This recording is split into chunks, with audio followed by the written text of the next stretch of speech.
ভারতের সঙ্গে চরম উত্তেজনার মধ্যেই সামরিক মহড়া চালাচ্ছে পাকিস্তান।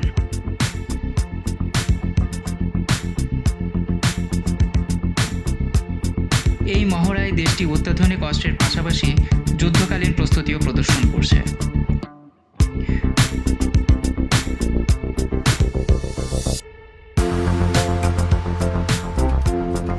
নিরাপত্তা সূত্রের বরাত দিয়ে পাকিস্তান ভিত্তিক সংবাদ মাধ্যম জিও নিউজ শুক্রবার এ তথ্য জানিয়েছে।